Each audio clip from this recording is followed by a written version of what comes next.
Bonsoir mes chers footeux, bienvenue sur la chaîne pour cette vidéo d'avant-match. 4e journée de Liga, ça veut dire 3 matchs déjà joués par le FC Barcelone pour un bilan d'un match nul et de 2 victoires. Ce soir, le Barça se déplace donc à Sánchez-Pizjuán pour y affronter le FC Séville.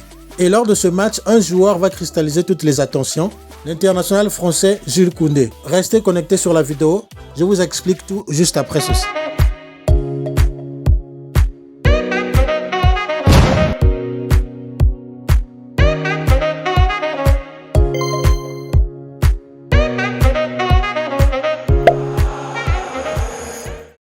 Une fois de plus, bienvenue sur la chaîne. Si vous nous suivez pour la première fois ou que vous suivez la chaîne depuis un moment et que vous n'êtes pas encore abonné, nous vous conseillons vivement de vous abonner gratuitement car vous êtes au bon endroit pour suivre l'actualité du Barça durant toute cette saison. Sur cette chaîne, nous vous proposons des vidéos qui traitent de l'actualité du FC Barcelone, des vidéos d'avant-match et des débriefs de toutes les rencontres du Barça. Alors abonnez-vous afin de suivre l'actualité de votre club préféré. C'est gratuit et je vous dis merci d'avance pour ceux qui s'abonnent. Alors tout à l'heure, je vous disais que Jules Koundé serait au centre de ce match. 2 raisons expliquent cela. Premièrement, le joueur français est passé du FC Séville au FC Barcelone. Jules Koundé va donc rapidement retrouver ses ex-coéquipiers. En ce qui concerne la deuxième raison, si vous avez suivi les derniers matchs entre ces deux équipes, vous vous souvenez de cette image. Je vous redonne le contexte. Sur cette image, vous voyez Jules Koundé qui s'apprête à balancer un ballon dans la face de Jordi Alba. Une altercation donc entre ces deux joueurs avait eu lieu lors de la dernière rencontre de ces deux équipes. Mais rassurez-vous, le problème a déjà été réglé entre les deux coéquipiers. D'ailleurs, dès l'arrivée de Jules Koundé au centre d'entraînement du Barça. Et lors de la dernière rencontre entre ces deux équipes, au stade Roman Sánchez-Pizjuán, les deux équipes s'étaient séparées sur ce score de 1 but partout. Le FC Barcelone mené était revenu au score grâce au général Araujo qui avait marqué un but rageur de la tête. Si on se permet de remonter un peu plus loin, si on considère les 5 dernières rencontres entre ces deux équipes, nous pouvons voir que le Barça s'en est quand même pas mal sorti ces derniers temps. Car sur ces 5 dernières rencontres, le Barça a gagné 3 fois, concédé une défaite et un match nul. Le Barça reste invaincu contre Séville depuis 4 rencontres. Cette fois-ci encore, pour le FC Séville, le club andalou, le match risque d'être encore compliqué parce que depuis le début de la saison, en 3 matchs déjà disputés, l'équipe ne compte qu'un seul point. Ils ont perdu en ouverture de saison et le dernier match de championnat. Cette équipe traverse donc une mauvaise période qui peut d'ailleurs s'expliquer par des joueurs qu'ils ont perdus à l'intersaison.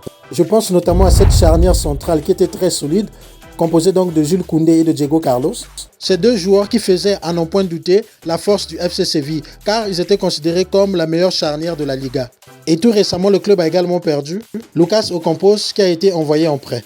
Le joueur argentin était une pièce importante de l'équipe de Lopetegui parce que grâce à son abattage physique, à sa grinta, l'international argentin arrivait à marquer quelques buts importants pour l'équipe. Alors voici à quoi pourrait ressembler le 11 de départ du FC Séville. Pour les buts sans surprise, on pourrait retrouver Bono. Le nouvel axe défensif sera tenu par le nouveau transfuge du Bayern, Tanguy, et Goudelj. Pour les latéraux, à droite, l'expérimenté Jesus Navas et Marcus Acuna à gauche. Un milieu de terrain qui pourrait être composé par l'expérimenté également Fernando, le Brésilien, qui pourrait être accompagné de Joan Jordan et Oliver Torres. Le trio d'attaque pourrait être composé de Lamela, Rafa Mir, puis Papu Gomes. Allez, passons à l'équipe qui nous intéresse, le FC Barcelone, l'équipe entraînée par le Maestria Xavi. Je pense que pour le Barça, on va rester sur la continuité. Le 11 de départ ne devrait pas vraiment changer. Sauf grande surprise, on devrait retrouver Ter Stegen dans les buts, Ronald Araujo et Eric Garcia qui a été très bon lors du dernier match dans l'axe. Koundé devrait commencer à droite, puis Baldé pour rester dans la continuité à gauche.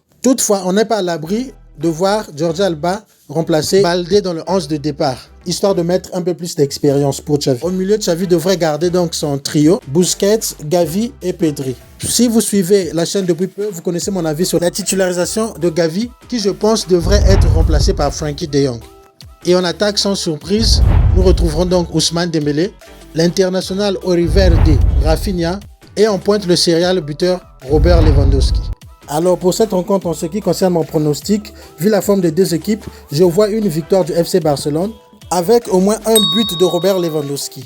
Et si une fois de plus nous avons affaire à un Ter Stegen qui est en forme comme lors des derniers matchs, je mettrai également une pièce sur un clean sheet du Barça, soit une victoire 2-0 du FC Barcelone. Alors voici donc ce que je pouvais dire pour cet avant-match. Je vous ai présenté la dynamique des deux équipes, les probables compositions des 11 de départ des deux équipes également. Puis pour finir, je me suis mouillé en lâchant mon petit pronostic. Il me reste juste à vous dire bon match pour ceux qui auront le temps donc de suivre la rencontre. Moi c'est sûr je serai scotché. Comme il est de coutume sur la chaîne, après le match je vais vous proposer le débrief. Alors bon match à tous, vive notre passion du football, Forza Barça. À très bientôt. Jet planes in the night sky with you. Getting high in the sunrise with you.